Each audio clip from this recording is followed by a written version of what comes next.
તુવરનું સેટિંગમાં તમારે અહીંયા આગળના પટ્ટા જે 3 પટ્ટા છે અંદરની સાઈડ થ્રેસરની સાઈડ અને પંખાના 2 પટ્ટા પણ થ્રેસરની સાઈડ રાખવાના છે, જેને ડબલ શાફ્ટિંગ સેટિંગ કહેવાય છે અમારી ભાષામાં.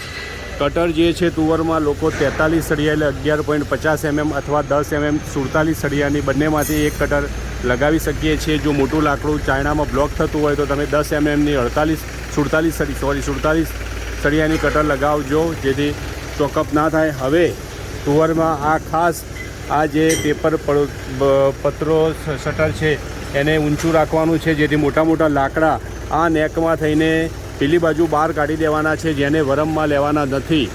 ઉપર 9.5 નંબરનો ચારણો, નીચે 8 નંબરનો ચારણો અને રેતીની જાળી 2.8 નંબરની. અહીંયા સુપડીમાં તમારે 8 નંબરનો ચારણો લગાવવાનો છે.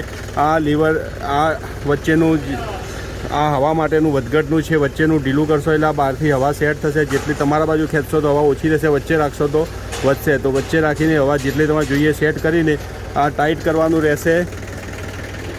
જે ચાણાનો પટ્ટો ખરો તુવરમાં એ ચાણાનો પટ્ટો વચ્ચે આવશે. હવે જ્યારે કોઈપણ સમયે તમારે કોઈ ટ્રેક્ટર દબાય છે તો તમે આ ઉપરનું ઢાંકણું ખોલીને કાચો માલ બહાર કાઢી અહીંયા તાવેતાથી તમારે બહારની સાઈડ ખેંચીને બહાર કાઢી દેવાનો છે. આ ઢાંકણું ખુલ્લું રાખીને પણ કોઈ લીલા માલમાં તમે મશીન ચલાવી શકો છો, જેનાથી કોઈ વાંધો નથી.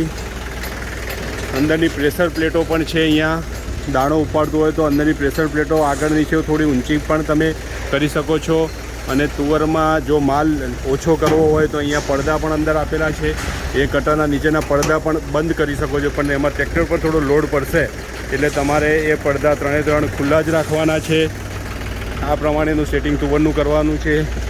અહીંયા જે નેકમાંથી ઉપરના ચાણાના જે મોટા મોટા લાકડા બહાર આવે છે નીચે પાડવાના છે, વરમમાં એને લેવાના નથી, જેની ખાસ નોંધ લેવાની રહેશે.